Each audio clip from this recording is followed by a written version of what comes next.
आइए देखते हैं एक्सरसाइज 4.2 का प्रश्न नंबर फर्स्ट क्या कहता है। इसमें 5 पार्ट हैं। पहले पार्ट को सॉल्व करेंगे।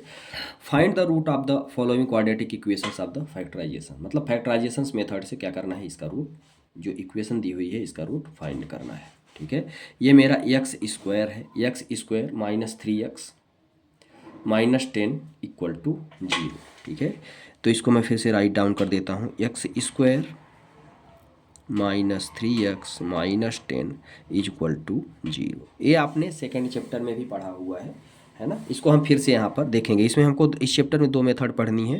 पहली मेथड है फैक्टराइजेशन और दूसरा है फार्मूला। चलिए कैसे करते हैं।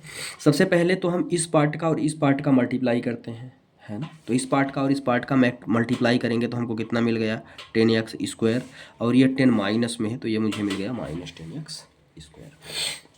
अभी इसी 10 का हम क्या करते हैं, इसी 10 का हम फैक्टर निकाल लेते हैं। तो एक फैक्टर तो मुझे ये मिल गया, है ना, 2 इंटू 5। मतलब जो मेरा पहला फैक्टर मिला वो मुझे मिल गया 2 इंटू 5। और यदि मैं दूसरे फैक्टर की बात करूं तो वो मुझे मिल जाएगा 1 इंटू 10 या 10 इंटू 1, जो भी आप कहें। ठीक है, अब ध्यान से देखिएगा कि इन दोनों को जो फैक्टर मिले हुए हैं, इन्हीं फैक्टर्स को मुझे क्या करना है, सॉल्व करना है।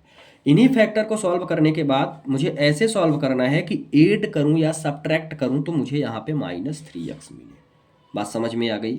चलिए देखते हैं, क्या मैं इस फैक्टर में ऐसा करता हूं तो मुझे माइनस 3x मिलेगा। भाई 10 में 1 यदि मैं ऐड करता हूं तो मुझे 11 मिल जाएगा, और यदि मैं 10 में 1 को सब्ट्रैक्ट करता हूं तो 9 मिल जाएगा। लेकिन मुझे चाहिए क्या, 3x चाहिए, है ना, माइनस का 3x चाहिए। तो मेरा जो फैक्टर आया वो फैक्टर मेरे काम का आया 2 इंटू 5। चलिए देखते हैं कैसे करेंगे इसको। तो ये तो हो गया मेरा एक्स स्क्वायर। यदि मैं यहाँ माइनस 2x माइनस 5x और माइनस 10 इज इक्वल टू 0 कर दूँ, ध्यान से समझिएगा इसको। एक्स स्क्वायर तो मेरा उतर गया, है ना, जैसा था सेम टू सेम। अब फैक्टराइजेशन फैक्टर मैंने निकाला था 2 और 5, तो ये मेरा 2x हो गया, ये मेरा 5x हो गया। अब मैं इसमें ऐसा क्या कर दूं कि मुझे माइनस 3x मिल जाए, है ना। यदि मैं 5 को प्लस करता हूं, 5 को प्लस कर दूंगा तो बड़ी वैल्यू पॉजिटिव हो जाएगी। सिर्फ मैं अभी इन दोनों की बात कर रहा हूं, तीसरे की नहीं। यदि मैं यहां पे 5 को पॉजिटिव करता हूं तो ये पॉजिटिव मिलेगा, तो मुझे पॉजिटिव किसको करना पड़ेगा, 2 को। यदि मैंने इसको पॉजिटिव किया तो 5 में 2 तो सब्ट्रैक्ट होगा, लेकिन साइन बड़ी संख्या का आएगा, तो ये हो जाएगा माइनस 3x। अब हम क्या करते हैं आगे, आगे हम 2 को लेके सॉल्व करते हैं। इन दोनों को एक साथ ले लेंगे और इन दोनों को एक साथ ले लेंगे। इन दोनों से मेरा क्या हुआ, x कॉमन आया, है ना, x को निकाल लिया तो यहाँ पे बचा x प्लस 2।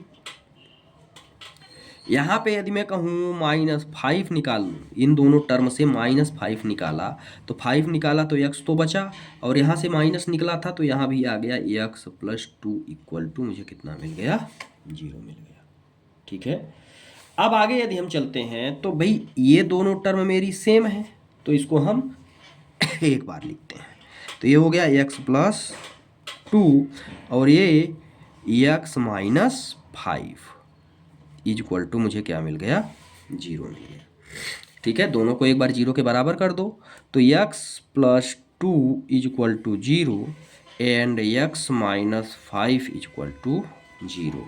तो x बराबर मुझे जो पहला रूट मिला वो मिल गया माइनस 2,